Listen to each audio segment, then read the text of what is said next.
In continuation to what we have discussed by exploring what indigenous knowledge is and the challenges by when we try to contextualize within the discourse of environment and development. So in the light of this, what we do is tries to look at the relevance of indigenous knowledge today by taking the case of the indigenous Kuki people or Kuki community who are based in the northeast, and wherein an extensive fieldwork has been conducted by me a few years back by trying to document and trying to look at the knowledge based system with regards to their land use practices.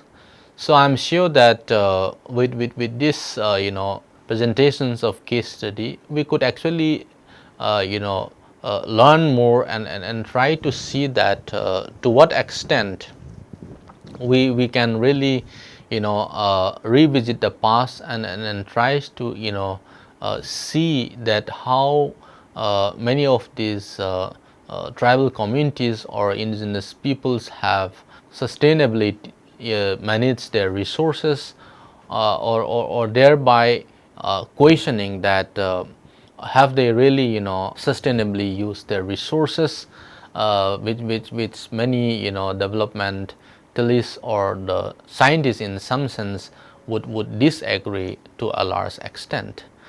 By saying so, we are not assuming that the society today or the Kuki community themselves is not evolving or they have maintained a very static or a uniform way of land use practices. No doubt they have also with the influence of the market economy and state-led driven development agendas, they have also become part and parcel of those processes, and thereby their forms of farming practices and then their means of lives and livelihood have also changed by discarding many of these traditional practices. And also with the inroads of modern educations and led by the Christian missionaries and various other agencies, the societies also have changed considerably. So this case study is an attempt to look into the traditional forms of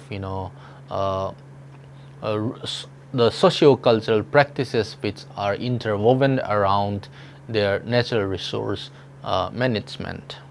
Now, before going on to what we are trying to look at, some of the knowledge system which is based with regards to the natural resource management vis-a-vis their economy or economic practices. So there is a presuming that there are strong reasons to argue that the ecosystem and biodiversity are in some sense best protected by the indigenous peoples themselves, which we have in some sense been outlined by various scholars who have actually tried to deliberate upon or delve into situating the local knowledge or indigenous knowledge or traditional ecological knowledge vis-a-vis the environment development discourse. So this is as I have pointed out, this is based on my discussions about the Kuki indigenous knowledge system in relation to the shifting cultivations or which is popularly known as zooming in the northeastern region and the socio-religious beliefs and practices which revolves around it. Now, one can also tries to point out and then witness that there exist an inseparable linkages between different ecosystems, that is namely land, water, forest, and air. So all these are an entity that is natural resources which have in some sense shaped the knowledge systems of this particular community over the successive generations. So therefore one can see that by linking this ecology, economics and ethics, sustainable management of these natural resources is pretty much critically looked upon. So this presentations in some way is followed by a human approach by incorporating the social, cultural and ethical or spiritual dimensions into it, and thereby recognizing the same time at the same time that is the inbuilt limitations of the traditional economics and developmental paradigm which are still being implemented. So first and foremost, one can see the interconnectivity which is there between the ecology and also the social systems. So most often the traditional social system societies maintained close connectivity with nature and tend to position themselves as a part of a cultural landscape, or for example the practice of Jhum, that is meaning shifting cultivations. So these forms of cultivations is based on mostly in the upland areas, in the hilly terrains, where the practices is that a patch of land is being chosen, and then traditionally, so it's being burned and then cultivated. So in the subsequent years, this area is again being abandoned. So there is a sort of like rotations which is going on, that is a shifting of places of these agriculture practices, or a rotation. So thereby this abandoned field sort of is being leave as a fallow, so that it sort of regenerated the fertility of the soil. So many ecologists and for that matter environmentalists have made extensive study, and of late has come out with findings that these shifting cultivations, or the shifting from one place to another in some sense, is very much environmentally sustainable in that sense. So one can also see that the very notions of these farming practices is very much prominent in mostly in the upland areas or hilly terrains in the South Asia or Southeast Asian countries. So one can also of late there is a realization that how this Jhum cultivations or shifting cultivation is pretty much an integral to the integral part of the socio-cultural definitions of people, mostly even in the Northeast India regions. So indigenous culture is again seen as nature as sacred, because they see it as having a close relations to their spiritual world. So the very urging need or relations which creep in is that the ecological health of these fragile mountains is not only for the traditional societies living there, but also for those living in the neighboring plains. So there exists a symbiotic relationship between nature and culture, making it essential for us to acknowledge the rich traditional ecological knowledge, and thereby forming an important discursive link between the complex and diverse biophysical ecosystem with an equally complex and diverse social systems. So the traditional knowledge which is possessed by the local communities should be validated and integrated as knowledge with that of the formal knowledge, which is generally presumed to be the Western uh, knowledge. In trying to design an adaptive management strategies with communities participation. So I mean, so far we have seen in the various findings that traditional societies or traditional people are always in close interactions with the natural environment, which in the process which shape their cultural identity, value system, and indeed their economic well-being. So in this living relationship, they respect nature as a sacred entity. So traditional ecological or environmental knowledge, as we have already discussed, is the culturally and spiritually based ways in which the indigenous peoples share their relationship with the ecosystem.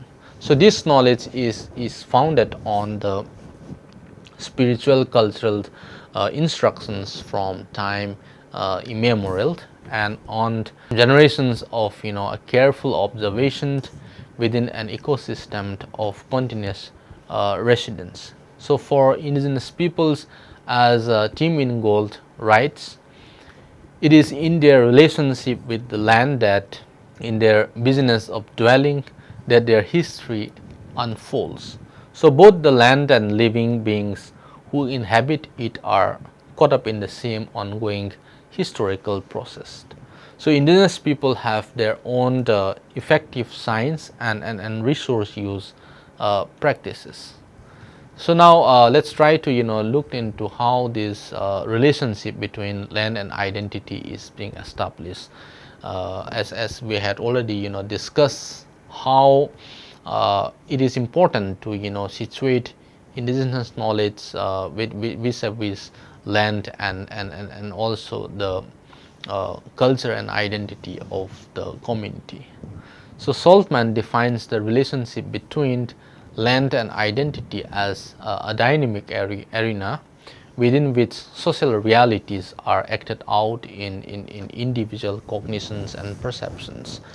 So during my field work, a Kuki chief explained to me that land to us means identity, culture, uniqueness, heritage, and so on. So land is pretty much integral part of their social fabric, which is woven around kinship relations. So each family, for that matter, is given a land to cultivate and also take care of their very life and survival. So in short, land is the basic foundations of the Kuki social, cultural and economic systems within the given, for instance, within the given village territory and its ecosystem. The values, belief, and cultural practices are regulated by the traditional social institutions.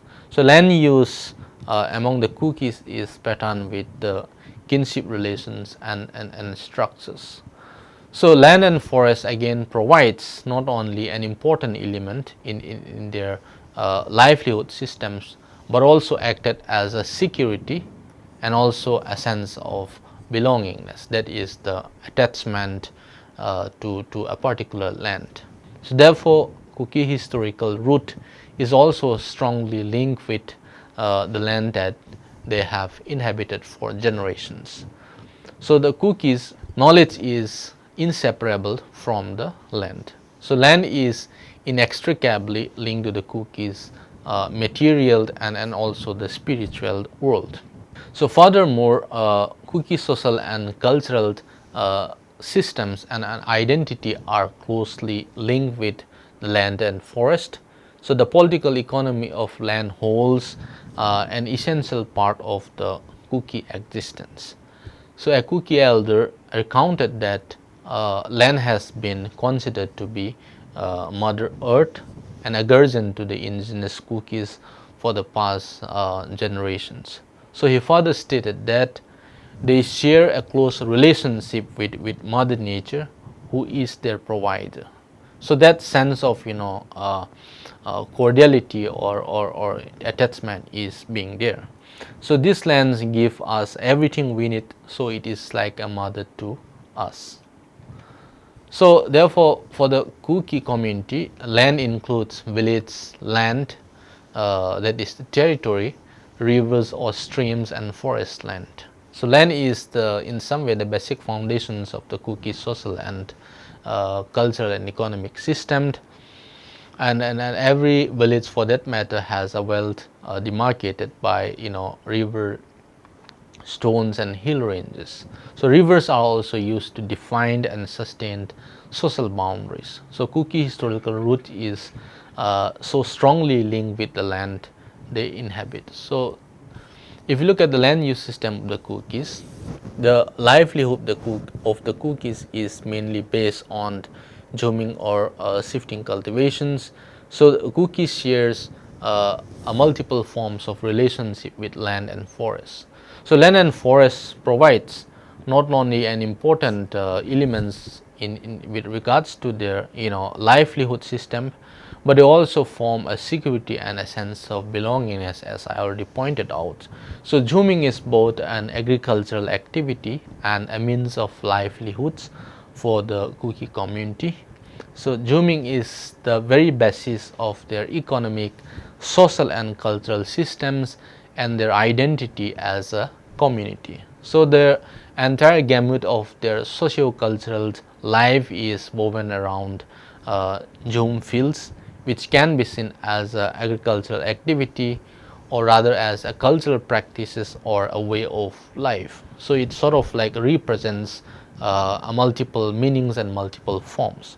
So the Kukis land use systems and management of forests are actually based on their age-old traditional knowledge system. So for the indigenous Kuki people, jooming is not just an agricultural activity to produce food for their consumptions or subsistence, but it is also a way of life. So because the Kuki beliefs and culture centers around the practice of jooming, because the practice of jooming is deeply integrated to their into their social, cultural, economic aspects of their life. So the Kuki people make use of the local ecological and environmental conditions to their advantages. So the natural indicators, their magical belief rituals and myths also conditions their resource use. So the entire gamut of their social cultural life is thus woven around agricultural practice. So the Kuki villages are in some sense self-sufficient and pursue their economic activities within the given land and territory they inhabit for generations. So the Kuki society again is a close-knit society with a strong family and clan bondage. So if we look at the use of forest lands, they also share a close relationship with the forest traditionally. Forests are again culturally significant and multidimensionally appropriated space and are meaningful in every religious, social, and economic life.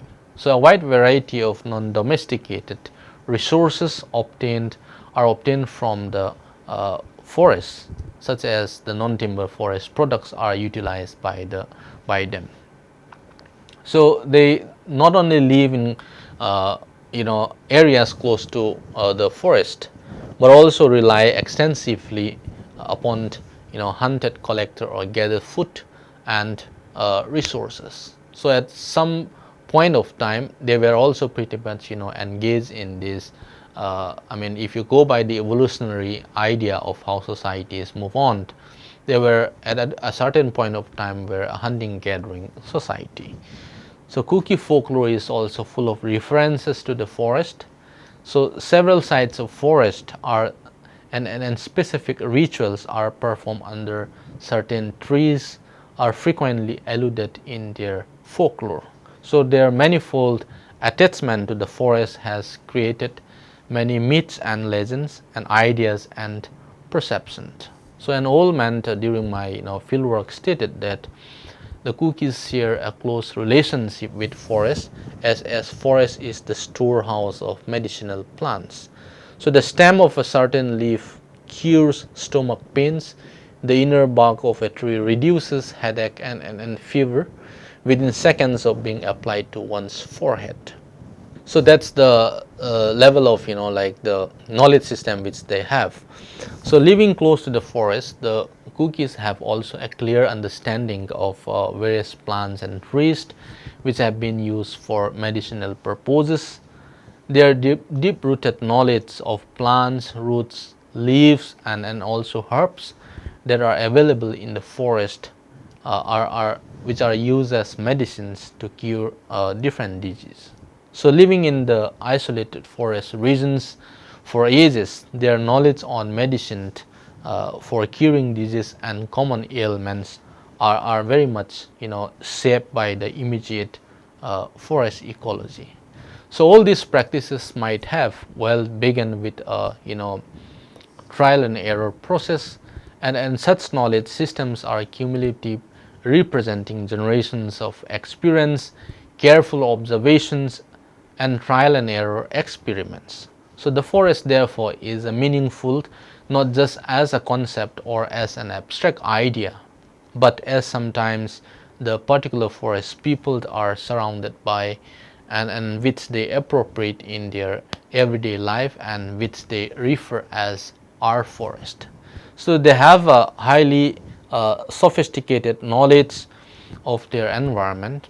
For example, they had names of all the common plants as well as those of medicinal importance to them, such as Anpui, which is and Balong, are pretty much well versed in the edible properties of plants, and also in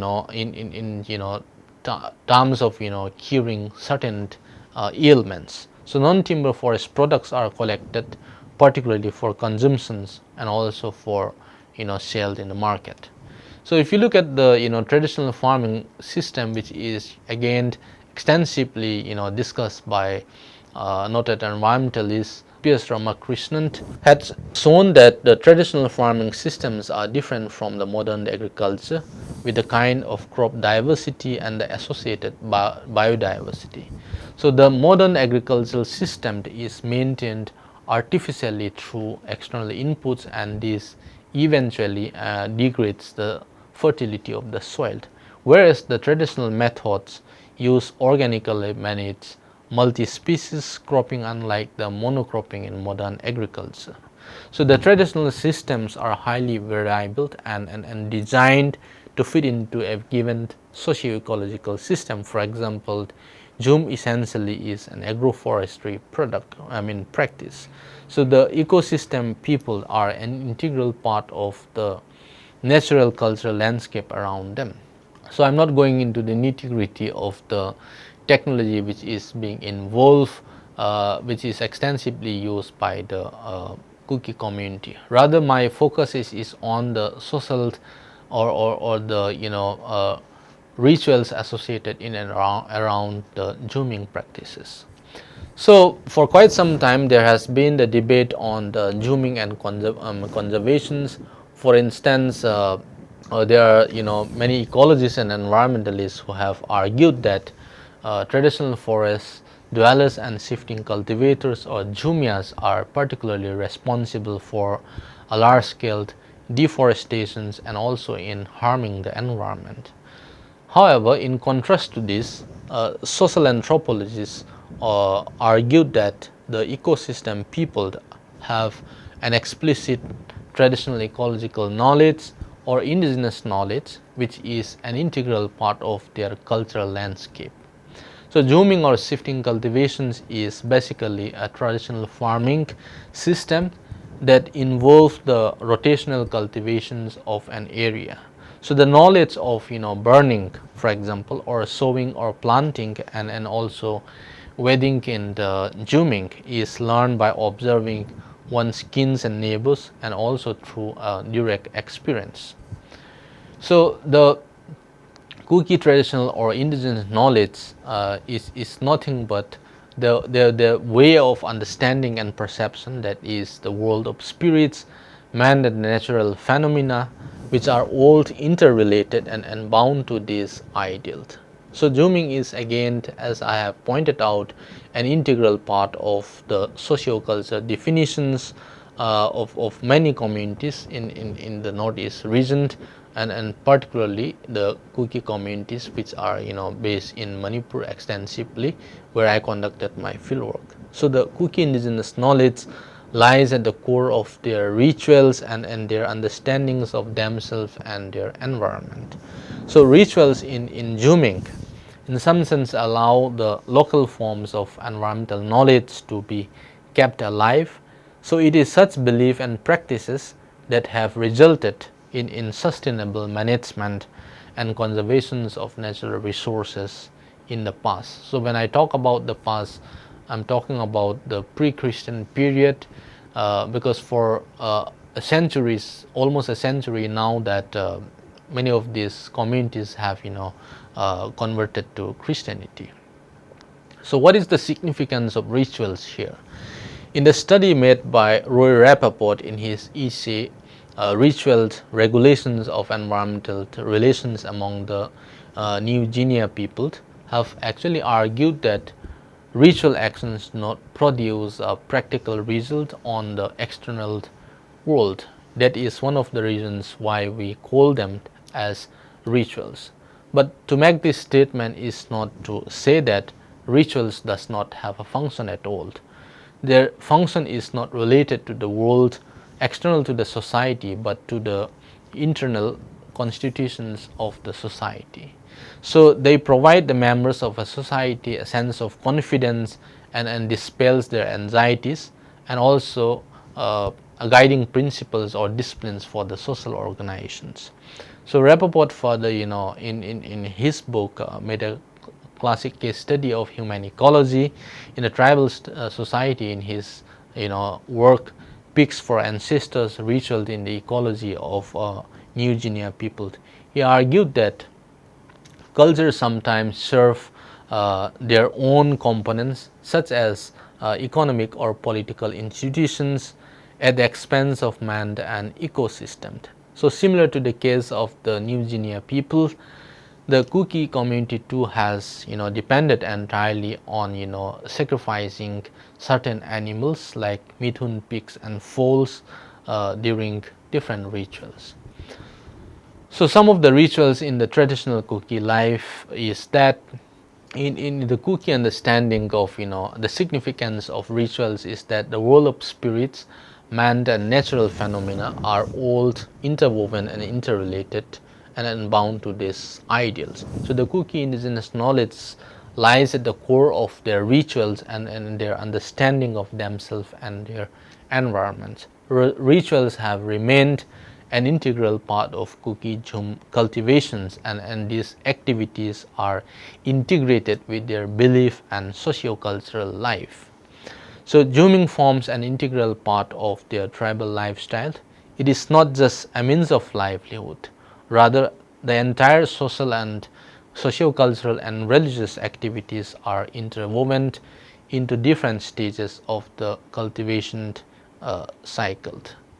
So rituals in zooming allow local forms of environmental knowledge to be kept alive, which can be sought to play an important role in keeping the links of ecological knowledge with religious or spiritual practices within the ambit of ecological sustainability and environmental conservations. So the rituals reflect the indigenous people's worldview of a sense of reciprocity and respect towards the other creations in the cosmos. So it also indicates that they have a special understanding of the cosmos and the place of humans in the processes of the cosmic whole. For instance, the hunt ritual, usually the hunt which is denoting time, this ritual continues for the whole week. So the concept of time, which is cyclical because they follow a particular agriculture calendar, which also in some way conditions their socio-cultural life as well. So this concept of time is linked to work on the land, to rituals and other social activities, and also to the cycles of seasons. So time, again, as I said, is unlike the Western notions of being linear. It is pretty much cyclical in nature. So some of the rituals which are performed in the zooming field or in zoom cultivation is the first and foremost is the low moon sun ritual. So this ritual is performed right after choosing the site or locations and before clearing the agricultural plots for zooming. So this ritual is undertaken to test the suitability of land chosen for the farming. So a ceremony is conducted during this ritual, wherein the tempo, which is the priest, which usually tries to perform this ritual, uh, engage in offering gifts as a sacred exchange, such as a sacrifice fold. So it is a commonly believed that the conduct of this ritual establishes a dialogue between the spirits dwelling in the zoom fields and the cultivator. So that's sort of like a sense of a reverence is being observed. So thus an offering in the form of food as a sacred exchange is done to protect land, the mythical deities and humans in return. So in short, this ritual is performed as seeking permission to cultivate that patch of land. So the second, that is the Tuihu Thoina, that is ritual after clearing the forest, is the second ritual performed in the zoom field. So a former priest stated about the ritual as follows. So after a new site is selected, the villagers started clearing the portion of the plot for zoom cultivation. Sometimes in the surface of the zoom fields, usually stagnant water or spring is found. So it was believed to be inhabited by the spirits. So while clearing the jungle, if such spot had been found, it is forbidden to be covered by the leaves or branches. Rather, if such spot is located, the owner of the field should immediately summon the priest to perform a sacrificial propitiation. So this the ritual is called the Tuihu Thoina.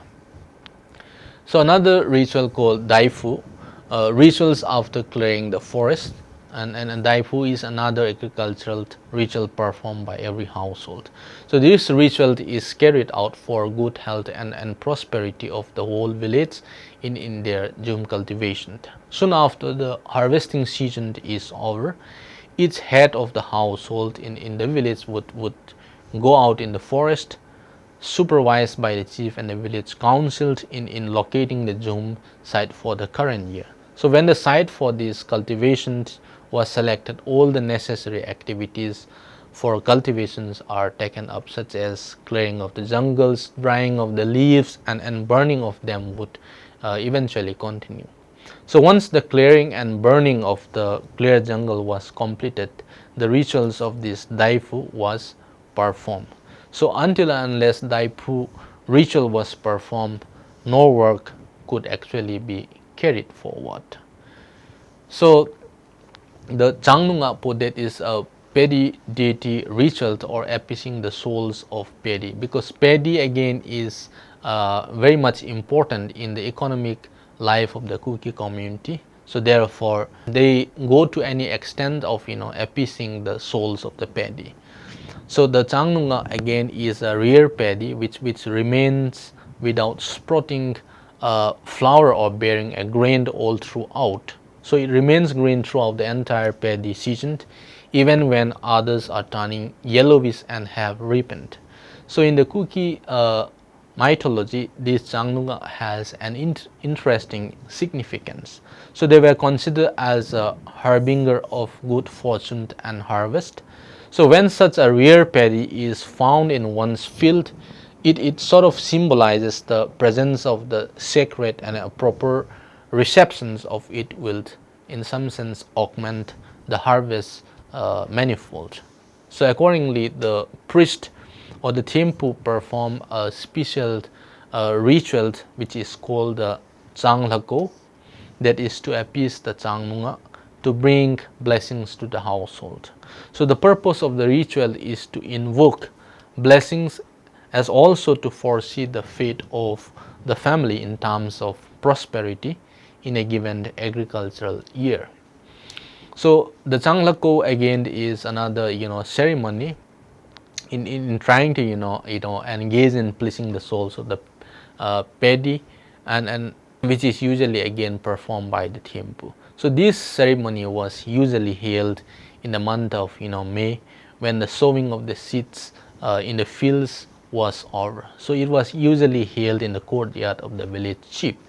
So another practice was strictly observed by the entire village, that is during this period. So this was also known as Hopi Jechang, which means the village were actually being forbidden to leave the village, and outsiders were also not allowed to enter the village during this period. So it's some kind of taboo which is being strictly followed by the concerned villagers. So now let's come to what how this indigenous knowledge is relevant for biodiversity maintenance. How and why is indigenous knowledge relevant in the present development scenario?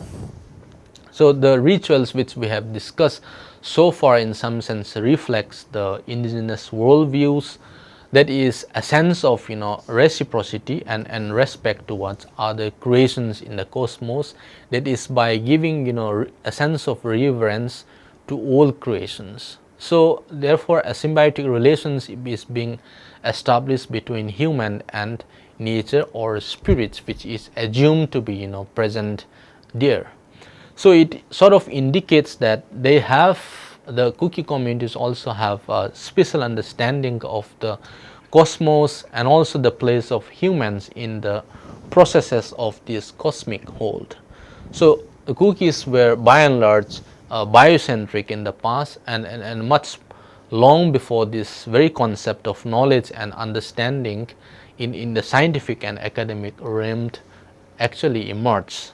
So the indigenous knowledge of the Kuki communities to have relevance for this conserving the fragile Himalayan landscape, therefore science needs to in some sense validate the Kuki indigenous knowledge systems. So what we can sort of conclude from what we have discussed from the case study which I presented is that the indigenous Kuki communities have for centuries maintained a very unique relationship with their environment, including the protections of the environment, which is essential for their means of livelihood. Kukis were also biocentric in the past, and much long before the concept of knowledge and understanding have actually emerged. So indigenous knowledge of the Kuki communities have continues to have a relevance for conserving the Himalayan landscape.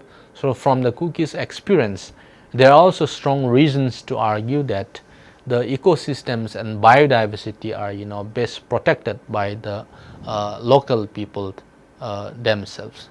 So for the Kuki community, knowledge is regarded as something which is inseparable from the land and forest or land use practices vis-a-vis the farming system, and which we have discussed with regards to the zooming cultivations. So indigenous knowledge is again represented in zooming practices, which continues to have relevance for the communities concerned, and which can of course play an important role in conserving the fragile landscape. So the two knowledge system, that is science and indigenous knowledge, taken together would actually produce a more rounded understanding of the natural and the cultural environments and sustainable potentials. So I'll stop here, and then we can continue discussing more about the conservation nature or knowledge systems of the Kuki communities again. Thank you.